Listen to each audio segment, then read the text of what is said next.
بسم اللہ الرحمن الرحیم۔ الحمدللہ، آج 22 جون سوموار شریف ہے۔ اللہ رب العالمین، اللہ احکم الحاکمین ارحم الراحمین، اس خدائے بزرگ و برتر کے کروڑہا احسانات کے اللہ پاک نے ہمیں شرف انسانیت بخشا، دولت ایمان سے نوازا اور اپنے پیارے حبیب علیہ الصلاۃ والسلام کا امتی بنایا۔ اس کے علاوہ بھی میرے مالک نے کروڑہا نعمتوں سے نوازا، اور مزید یہ کہ آج ہمیں زندگی کی کچھ گھڑیاں ابھی پھر قرآن شریف کا سبق پڑھنے کے لیے نصیب ہو رہی ہے۔ اللہ تبارک و تعالیٰ ان نیک اعمال پر ہمیں پختگی نصیب فرمائے۔ آج سورہ البقرہ دوسرا سپارہ اور دوسرے سپارے کے 6 رکوع کی آخری 1 2 3 آیات جو رہ گئی ہیں انشاءاللہ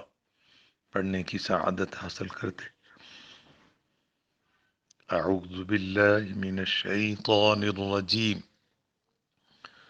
میں پناہ مانگتا ہوں اللہ تبارک و تعالی کی شیطان مردود کے شر سے۔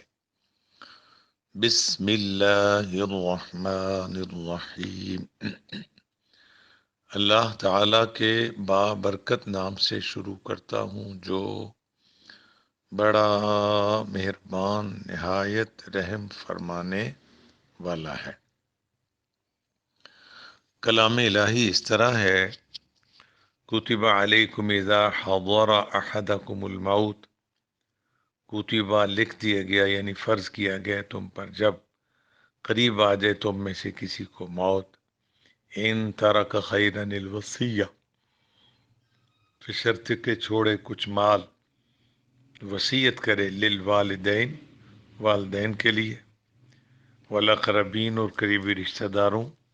کے لیے، بالمعروف انصاف کے ساتھ، حقا علی المتقین، ایسا کرنا ضروری ہے پرہیزگاروں پر۔ فمن بدلہ بعدما سمعہ، پھر جو بدل ڈالے اس وصیت کو سن لینے کے بعد، فإنما اسمہ علی الذین یبدلونہ، جس کا گناہ انہی بدلنے والوں پر ہوگا۔ ان اللہ سمیع علیم، بے شک اللہ پاک سب کو سننے والا،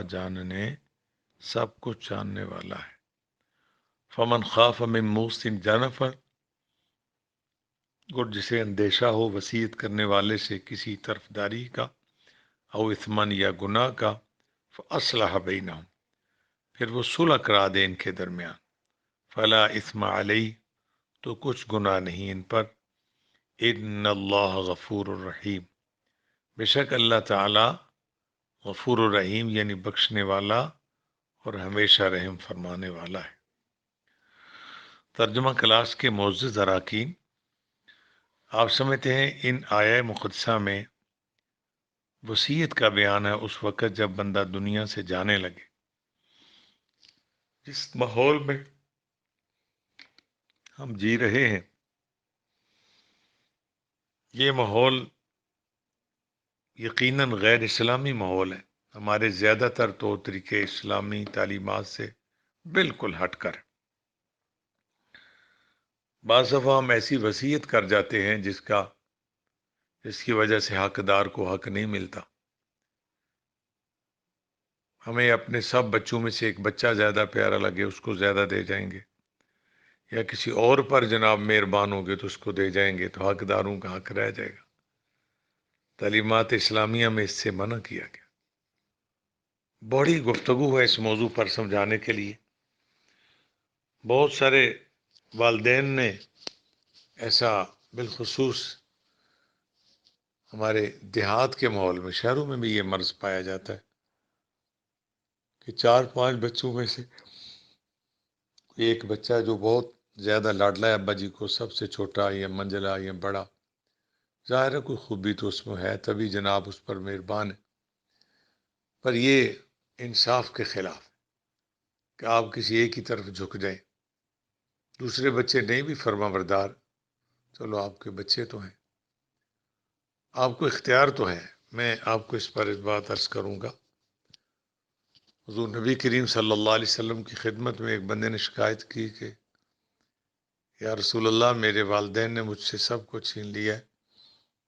پھر میں نے محنت سے کچھ کمایا، پھر کچھ بنایا، والد صاحب نے پھر مجھ سے سب کچھ لے لیا. تو حضور علیہ الصلوۃ والسلام فرمایا انت و مالو کا لابی کا، تیرا مال تیرے باپ کا ہی ہے. یہ بات صحیح ہے، لیکن اس کے ساتھ ساتھ جہاں اولاد پر بے شمار حقوق ہیں والدین کے لیے، وہاں والدین پر اولاد کے بہت سارے حقوق. اگر 2 منٹ کے لیے آپ کا بچہ کوئی اتنا فرما بردار یا نیکوکار نہیں ہے تو آپ تمیز سے کام لیں، آپ خدا کا خوف ذہن میں رکھیں، ان بچوں کا حق نہ ماریں، سب کو ایک جیسا دے. ظاہری طور پہ جس بچے سے جناب کو پیار ہے اس کو دے کے جیسے آپ دنیا سے تشریف لے جائیں گے، بلکہ دنیا میں ہوتے ہوئے بھی کوئی حادثہ ہو سکتا ہے. دوسرے سب بھائی آپ کے اس لاڈلے کے دشمن ہو جائیں گے کہ یہ بھی ہمارا بھائی، اس کو اتنا کیوں دے دیا. تاریخ پڑھو صاحبو، پڑھا کرو گزشتہ حالات کو، کہ حضرت یوسف علیہ السلام کو والد گرامی نے کو مال تو زیادہ نہیں دیا تھا، لیکن پیار شفقت زیادہ تھی. خدا کے پاک پیغمبر تھے یعقوب علیہ السلام، وہ بے انصافی کرنے والے نہیں تھے، مگر صرف وجہ یہ تھی کہ یوسف علیہ السلام اور بنیامین یہ دونوں چھوٹے تھے، ان کی والدہ کا انتقال ہو گیا تھا. اب اگر باپ بھی ان سے شفقت نہ کرتا تو کون کرتا. دوسرے برادران کو یہ برداشت نہیں ہوتا. قرآن شریف میں پڑھو واقعہ، سارے بھائی یوسف علیہ السلام کی جان کے دشمن ہو گئے. اس طرح کسی ایک طرف جھک جانا والدین کی شان نہیں ہے. اختیار اللہ نے ان کو دیا، لیکن ڈریں اللہ سے، انصاف کریں. اور اس پر میں وہ ایک واقعہ حدیث شریف کا سنا کے آگے چلتا ہوں. نبی کریم صلی اللہ تعالیٰ علیہ وسلم کا کے پاس ایک بندہ آیا، کہنے لگا یا رسول اللہ، میں نے اپنے بیٹے کو کچھ مال دیا ہے، آپ اس پر تائید فرما دیں، یعنی آپ دعا فرما دیں کہ میرا یہ عمل خیر قبول ہو جائے اور میں لوگوں کو کہہ سکوں کہ اللہ کے پاک رسول علیہ الصلوۃ والسلام نے میرے اس فیصلے کی تائید فرمائی. تو نبی کریم صلی اللہ علیہ وسلم نے ارشاد فرمایا کہ تیرے دوسرے بچے ہیں؟ عرض کی حضور ہیں. فرمایا کہ ان کو بھی اتنا اتنا دیا؟ عرض کی حضور نہیں. فرمایا میں اس گناہ کے فیصلے میں کبھی آپ کی تائید نہیں کروں گا. اولاد تو ایسی ہوتی ہے. ہمارے پنجابی زبان کا بڑا مشہور محاورہ ہے کہ ماپے کماپے نہیں ہوتے، بتر کبوتر ہوندے نے، ماپے کماپے نہیں ہوندے. بچہ اگر کوئی بیوقوف بھی کرتا ہے تو والدین کو نہیں کرنی چاہیے. والدین کو کبھی اپنے بچوں کو اپنے مقابلے میں نہیں لانا چاہیے. یہ بہت سمجھنے والی بات ہے. کون سمجھائے گا؟ پاکستانی لوگ ہیں، ہمارے لیے دنیا میں مشہور کیا ہے کہ ہم پر اللہ کا بہت احسان ہے، بس ذرا تربیت کا فقدان ہے. تربیت نام کی کوئی شے ہمارے یہاں پائی نہیں جاتی. والدین اولاد کے مقابلے میں کسی چاچے مامے نے کھڑا کر دیا، وہ انج کرتا ہے تو وہ انج کرو، اس طرح کا تم اس طرح کرو. ماں باپ کو درخواست کرتا ہوں کبھی بچوں کو مقابلے میں نہ لائیں. اگر 2 منٹ کے لیے آپ کا کوئی بچہ اس طرح زیادتی پہ اتر بھی آیا تو اس کو کہہ دو، بلا کے کہہ دو، کسی پیغام بھیج دو، لکھ کے دے دو کہ میرے بچے تو زیادتی کر رہا ہے، میں آخر تیرا باپ ہوں، تجھ سے پہلے دنیا میں آیا، اللہ نے مجھے کوئی طاقت یا سورسز یا تعلقات دیے، اگر میں تیرے خلاف چلوں تو کوئی نہ کوئی تجھے نقصان ضرور ہو سکتا ہے، لیکن میرے بیٹے میں ہرگز بھی تیرے مخالف نہیں چلوں گا. تو خدا واسطے باز آ جا، اپنی اور میری عزت کا خیال کر. اگر تو نہیں بھی باز آتا تو میں تیرے خلاف نہیں چلتا، میں تیرا مقابلہ نہیں کروں گا بیٹے، میں صبر کروں گا. اگر بیٹے میں قطرہ بھی انسانیت ہے تو وہ ممکن ہے باز آ جائے. ہر صورت ماں باپ، جس طرح اولاد کو کہا جاتا ہے کہ والدین کا مقابلہ کرنا ان کے لیے جائز نہیں، بالکل اسی طرح ماں باپ سے بھی کہا جائے گا اولاد کا مقابلہ کرنا جائز نہیں. تو جب وقت موت ہے، جس طرح بہت ساری وصیتیں ہیں، جس طرح آج کل حالات ہے، بے تحاشے مہنگے کھانے پکائے جاتے ہیں، وصیت کر جاؤ، لکھ جاؤ، زیادہ بہتر ہے. ریکارڈنگ بھی ہو جاتی ہے، لیکن ریکارڈنگ حذف ہو جاتی ہے. ریکارڈنگ میں سے کچھ پوائنٹ بیچ میں سے کاٹ کر تو اس طرح ممکن ہے اصل بات کا جو مدعا ہے وہ قائم نہ رہے۔ میری جہاں تک یہ جاتی ہے ویڈیو، آڈیو کہیں اس کو، آڈیو سمجھو، یہ ایک مسئلہ ہے۔ میں اس وقت پڑھتا تھا کتابیں، ہم درس نظامی، اس وقت کا میں محسوس کرتا ہوں کہ جب میں پڑھنے لگتا ہوں تو یہ جو جمائیاں، اس کو ہم واسی کہتے ہیں، یہ بہت مجھے تنگ کرتی۔ اس کے علاوہ میں بیٹھا ہوں گا تو کوئی زیادہ نہیں یہ مسئلہ ہوگا، بالکل بالکل نہیں، کوئی نیند کی بھی اتنی نہیں کو غلبہ مجھ پر ہوتا، میں سوتا بھی ہوں۔ تو اگر میرے جتنے بھی دوست جہاں جہاں تک یہ میرا پیغام مبارک جاتا ہے، اگر آپ سمجھتے ہیں اس کا کوئی علاج آپ کے پاس ہے تو آپ کی مجھ پر شفقت ہوگی، مجھ پر احسان ہوگا، اور جو بھی آپ اس کے بدلے مجھ سے چاہیں گے، یعنی جو بھی خرچ ہوگا میں آپ کو ایمانداری سے پیش کروں گا۔ کوئی ایسا ٹوٹکا یا کوئی ایسی دوائی ہو، میں اس سے بہت پریشان ہوں، میں باوضو ہو کے بیٹھتا ہوں۔ تو یہ جمائیوں کا سلسلہ، جیسے میں قرآن پاک کا سبق پڑھنا شروع کرتا ہوں تو یہ مسئلہ ہوتا ہے۔ میری بیٹی ماشاءاللہ سائیکالوجی پڑھ رہی ہے وہ، تو اس نے مجھے کچھ بتایا تھا کہ اس کی وجوہات کیا ہے۔ اس میں ایک یہ تھا کہ نیند کا پورا نہ ہونا، گرمی کے اثرات طبیعت میں انہیں، اللہ جانے کیا کیا ہے۔ میں خیال تو ویسے بہت کرتا ہوں، اور تو اگر جتنے میرے دیکھ ساتھی، اگر آپ میں سے کسی کے پاس ان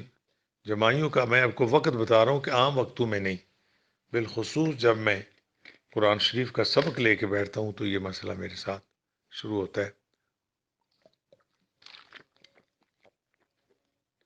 تو اگر آپ کے پاس اس کا کوئی اچھا علاج موجود ہے تو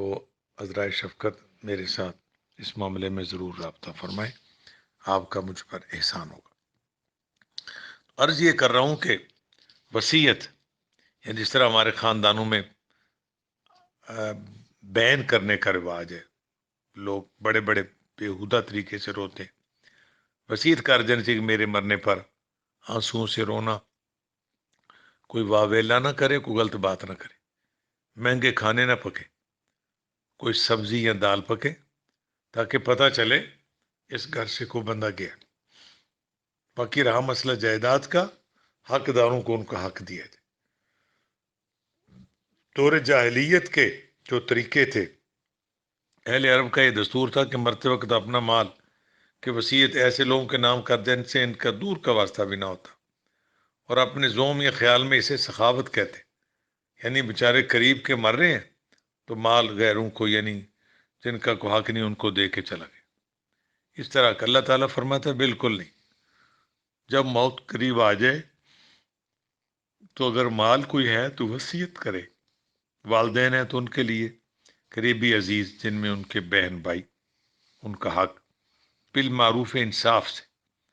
اور اللہ فرماتے حقاً، حقاً ایسا کرنا حق ہے، ضروری ہے، علی المتقین پرہیزگاروں پر، یعنی اپنے معاملات میں لڑائی چھوڑ کے نہ جائے۔ یہ تو بڑی تفصیل طلب بات ہے کہ آپ اپنے حالات میں خدا واسطے غور فرمائیں،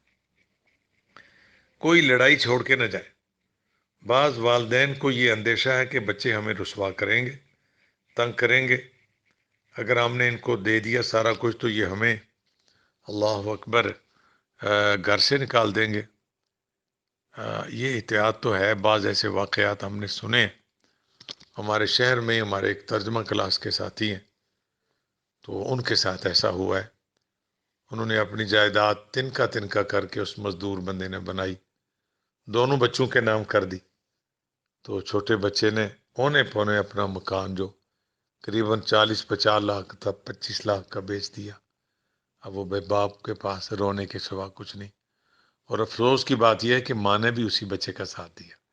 ایسا نہیں ہونا چاہیے، لیکن یہ اندیشہ موجود ہے، ایسے واقعات ہم دیکھ رہے ہیں۔ لیکن اس طرح کر جائے کہ ایسا کوئی کاغذ کو پیپر لکھوائے کہ میری زندگی کے بعد، میری زندگی میں یہ چیزیں میرے نام ہیں، میری زندگی کے بعد یہ میری 2 بیٹیاں ہیں، میرے 3 بیٹے ہیں، ان کو اس طرح یہ تقسیم کر دیجیے، یا جو کچھ بھی ہے اس کا تحریری طور پہ کر کے جائے، ایماندار خدا کا خوف رکھنے والے لوگوں کو گواہ بنائے۔ اللہ تعالی ارشاد فرماتے ہیں وہ وصیت کر دے، جس میں وصیت کا اگر والدین زندہ ہیں تو سب سے زیادہ حقدار وہ ہے، پھر اس کے علاوہ دوسرے اس کے قریبی عزیز جن میں اس کے بھائی ہیں، اس کی اولاد ہے۔ اللہ فرماتا ہے پرہیزگار لوگوں کے لیے لازم ہے تاکہ بعد والے لوگ لڑتے نہ رہیں، یا یہ آپ کا جو چھوڑا ہوا مال ہے حقدار رہ جائیں تو جو حقدار نہیں ہیں ان کے پاس نہ چلا جائے، بے انصافی نہ ہو۔ اللہ پاک فرماتے ہیں فمن بدلہ بعد ما سمعہ، پھر جو بدل ڈالے اس وصیت کو سن لینے کے بعد، فإنما اسمہ علی الذین یبدلون، اس کا گناہ انہی بدلنے والوں پر ہوگا جو بدلیں گے۔ یعنی جس نے وصیت کی تھی اگر وہ جناب فوت ہو گئے ہیں، اس نے تو اپنے سر کا بوجھ اتار دیا، وصیت کر دی اتنا میرا مال مسجد میں دے دیں، اتنا غریبوں میں بانٹ دینا، اور یہ میرے بیٹوں کو، یہ میری بیٹیوں کو، بہنوں کو، جس جس کا بھی حق ہے ان کو دے دے۔ اللہ تعالیٰ فرماتے ہیں اگر اس کے مر جانے کے بعد فَإِنَّمَا اسمہ ما اسمہ علی الذین یبدلوا، اگر کوئی بدلتا ہے تو ان بدلنے والوں پر اس کا گناہ ہوگا۔ ان اللہ سمیع علیم، بے شک اللہ پاک سب کچھ سننے والا، جاننے والا ہے۔ آگے میرا پاک رب ارشاد فرماتا ہے فمن خاف من موص جنفا، اور جسے ڈر ہو وصیت کرنے والے سے، جانفن کسی طرف داری کا، او اثمن یا گناہ کا، فاصلح بینہم، وہ صلح کرا دیں ان کے درمیان، فلا اثم علیہ، تو کچھ گناہ نہیں ہے ان پر۔ جی اب طرف داری کیوں کرے گا؟ بڑی آسان بات ہے، ذرا جناب کی توجہ ہونا ضروری ہے۔ طرف داری یہ ہوتی ہے کہ ظاہر ہے کسی تایا چچا کو، محلے کے کسی معتبر کو، یا اپنے نان کے خاندان میں سے کسی ماموں کو، کہ آپ اس معاملے میں، آپ کی سربراہی میں یہ معاملہ تقسیم ہوگا، تو پھر اس کا وصیت کرنے والے کے ساتھ کوئی تھوڑا بہت قلبی لگاؤ نہیں، یا اس کے ساتھ تو کوئی مسئلہ نہیں، ان کے بچوں میں کسی بچے کے ساتھ اس کا زیادہ پیار ہے، کسی کے ساتھ اتنا نہیں۔ بعض اب ایسا بھی ہوتا ہے کسی نے رشتہ لیا ہوتا ہے، وہ کہتا ہے اس کو زیادہ مل جائے، فب ایک اس کو جس کو زیادہ دے رہا ہے اس کے ساتھ اس کا زیادہ لگاؤ ہے، جس کو کم دے رہا ہے اس کے ساتھ ذرا اندر سے ٹھیک نہیں۔ اللہ پاک فرماتے ہیں فاصلح بینہم، اگر آپ نے اسی بندے کو سربراہ بنانا ہے تقسیم کا، تو کسی سے اس کا قلبی کو مسئلہ ہے تو ان کی صلح کرائیں، اس کو کہیں بچے تیرے ماموں ہیں، چاچو ہیں، تو ان سے معافی مانگ تاکہ یہ تیرے معاملے میں بے انصافی نہ کرے۔ فاصلح بینہم، ان کی صلح ہو جائے، فلا اثم علیہ، اس کے درمیان کوئی گناہ نہیں۔ ان اللہ غفور الرحیم، بے شک اللہ تعالی غفور، بخشنے والا، رحیم، بہت زیادہ رحم فرمانے والا ہے۔ یعنی وصیت جو کی جائے اس کو نہایت ایمانداری سے پورا کرے۔ تو اگر پیچھے اپڑ، تو اگر خدا نخواستہ مرنے والا غلط وصیت کر جائے تو غلط بات پر قائم رہنے سے پھر جانا بہتر ہے۔ جو اس نے وصیت کی وہ غیر اسلامی ہے، اس کی کوئی شرعی حیثیت نہیں، پڑھے لکھے کوالیفائڈ صحیح العقیدہ علماء سے پوچھا جائے کہ یہ وصیت اسلامی اصول کے مطابق درست ہے، اگر وہ کریں نہیں تو پھر اس پر قائم رہنے سے پھر جانا بہتر ہے۔ یہ زندگی کا اصول آپ کو بتایا۔ کسی بھی غلط معاملے میں ہم قسم کھا لیتے ہیں غصے میں آ کے، یہ نہیں کریں گے، وہ نہیں کریں گے، تو ہماری تعلیمات اسلامیہ، جس طرح آپ کو پتہ ہے کئی دفعہ ہمارے یہاں کچھ عورتیں ایسی منتیں مان لیتی ہیں کہ اگر میرے بھائی کو اللہ بچہ دے تو 7 ماہ گداگری کر کے مانگ کے ان کو کپڑے پہنائیں گے۔ یہ بہت سخت گناہ ہے، انتہائی نامناسب عمل ہے۔ وہ عزت والے گھروں کی بیٹیاں، بہنیں گلی گلی گھر گھر مانگت بن کے پھرتی ہیں، یہ بہت بری چیز ہے۔ جاہل پیروں کو اللہ ہدایت دے، وہ بدنصیب خود بھی ڈوبے تو ہمیں بھی لے ڈوبے۔ وہ اس طرح کی منتوں کی تائید کرتے، ہرگز بھی ایسی منت نہیں۔ منت بھی تو ایک وعدہ ہی ہے نا، اگر وعدہ غلط ہو جائے تو اس پر قائم رہنے سے پھر جانا بہتر ہے۔ پھر اس قسم کا کفارہ دیں، اس قسم کا کفارہ ہے او اطعام عشرۃ مساکین، یا وہ 10 مسکینوں کو کھانا کھلائے، غلام آزاد کرے، یا ان کو کپڑے دے، تو یا پھر اللہ فرماتے ہیں کہ فَصِيَامُ ثَلَاثَةِ أَيَّامٍ، یا وہ 3 دن کے روزے رکھے، تب اس کا کفارہ یعنی جرمانہ پورا ہوگا۔ جو کہ اس نے قسم کھائی تھی ایسا کروں گا، اگر قسم خدا نخواستہ غلط کھائی گئی تو اس پر قائم رہنے سے پھر جانا بہتر ہے، قسم کا کفارہ دے دے اگر اس کے بس میں ہے تو۔ اسی طرح اگر مرنے والے نے جو وصیت کی جو اصول اسلام کے مطابق درست نہیں، تو بعد والے لوگوں کو چاہیے کہ اس کو انصاف کے ساتھ تقسیم کریں، اور اللہ کی بارگاہ میں سے اس کے لیے کہیں یا اللہ ہمارے ابا جی بیچارے ان پڑھ تھے یا سادے تھے یا کسی کی بات میں آگے، ان کا یہ فیصلہ غیر اسلامی تھا، ہم نے ان کی بات ماننے کے بجائے ان کے رب اور ان کے رسول کی بات پر عمل کرتے ہوئے ہم نے الحمدللہ ایسا کیا کئی دفعہ۔ میں نے کہا کہ یہ فیصلہ انہوں نے غلطی سے سادگی کی وجہ سے صحیح نہیں کیا، ہم ان کے رب اور ان کے رسول کے حکم کے مطابق یہ فیصلہ کریں گے تاکہ ان کی روح خوش ہو اور اللہ اور اس کا رسول بھی ان پر راضی ہو جائے۔ میرے خیال اس پر بہت ساری باتیں کرنی چاہیے، وقت کی قلت کے پیش نظر میں عرض کرتا ہوں کہ جو بھی معاملہ آپ کریں اپنی اولاد کے لیے، حقداروں کے لیے، ان میں کوئی کمزوری نہ کریں، زندگی میں کر دیں۔ تو اگر جن والدینوں کو، لیکن اکثر والدینوں کو یہ ڈر ہے کہ اولاد بے وفا ہو جائے گی، تو وہ وصیت اس طرح کی لکھیں کہ جب تک میں زندہ ہوں یہ سب کچھ میرے نام ہے، میرے مر جانے کے بعد میری ایک بیٹی ہے، میرے 2 بیٹے ہیں، جو بھی ہے ان کو اس طرح یہ مال مل جائے، یا میں نے بیٹی سے بخشوا لیا، بیٹی کو کچھ دے دیا، اس کا بھی تحریری اور تقریری ثبوت موجود، اس کا ثبوت چاہیے۔ اس بیٹی سے لکھوا لو کہ اپنے باپ اور بھائی اور ماں کی موجودگی میں لکھتی ہوں کہ میں نے اپنا حصہ بھائی کو جو میرے اتنا بنتا ہے اتنا میں نے لے لیا، اتنا میں نے معاف کیا، تاکہ بعد والوں کے لیے کوئی لڑائی نہ چھوڑ دے، اور فیصلہ کرتے ہوئے ذاتی مرضی نہ کرے، خدا اور رسول کی مرضی کا خیال کرے۔ اعوذ باللہ من الشیطان الرجیم،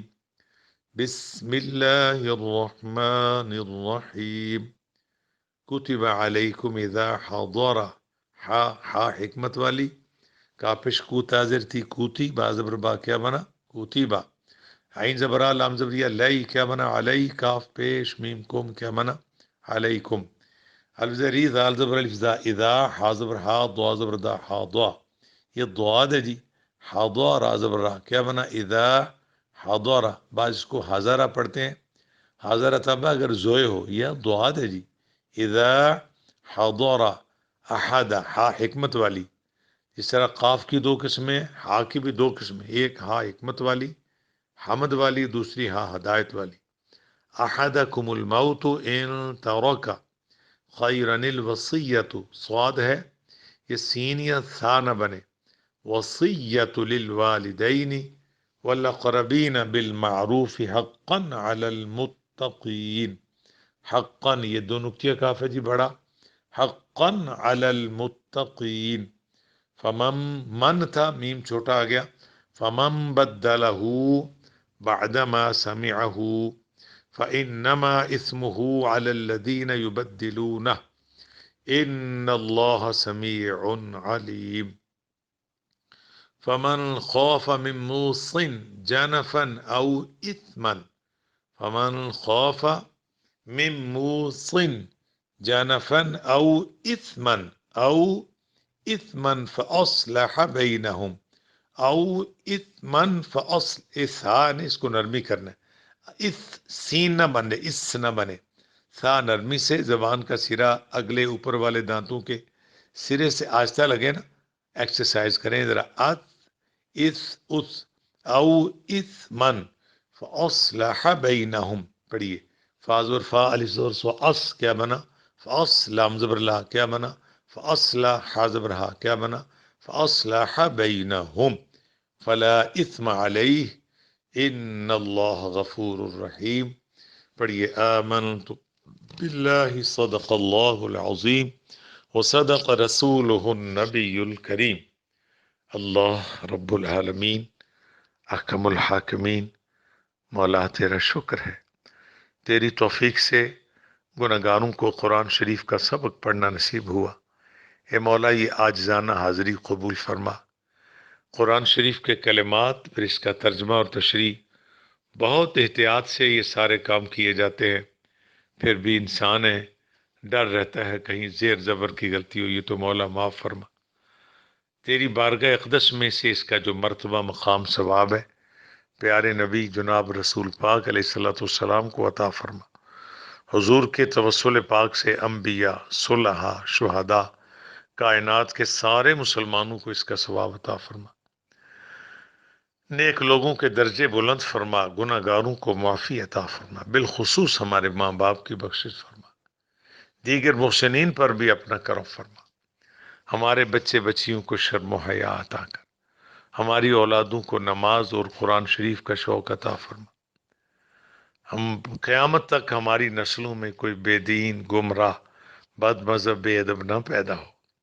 ہر مسلمان کی اولاد اس کے لیے باعث فخر بھی ہو اور باعث بخشش بھی ہو، اللہ کریم بیماروں کو شفا دے، بے اولادوں کو اولاد نرینہ نصیب فرما، عزت آبرو کی پاکیزہ حلال نیک زندگی کے بعد جب ہماری موت کا وقت قریب آئے، فرشتہ پیغام موت لے کے سر پہ آ کے بیٹھ جائے یا سر پہ آ کے کھڑا ہو تو ہماری گناہگار زبان پہ یہ جاری ہو جائے، لا الہ الا اللہ محمد رسول اللہ، کلمہ عالی شان کی برکت سے عذاب قبر، موت کی سختی اور قبر کے عذاب سے بچا لینا،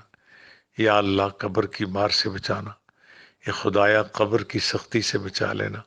اور بروز قیامت ہمارے پیارے نبی علیہ الصلوۃ والسلام کی شفاعت نصیب فرما، اے مولا شفاعت رسول کا حقدار بنا، ہمارے دونوں جہان اچھے فرما، یا اللہ پاک ہمارے دونوں جہان اچھے فرما، میرے وطن پاکستان کی خیر فرما، ملت اسلامیہ کو اتحاد و اتفاق دے، باطل قوتوں کے باطل ارادے خاک میں ملا دے، جب تمام فورسز جو میرے پاک وطن کا دفاع کرتی ہے اللہ ان کے حوصلے بلند فرما، یا اللہ جو مانگتے ہیں عطا فرما، جو ہم جلدی میں نہیں مانگتے بن مانگتے مانگے عطا کر دے، ہمیں نہیں آتا مانگنا، تجھے دینا ضرور آتا ہے، صلی اللہ تعالی علی رسول خیر خلقہ محمد وآلہ وصحابہ اجمعین برحمتک یا ارحم الراحمین، اللہ پاک ہم سب کی خیر فرمائے۔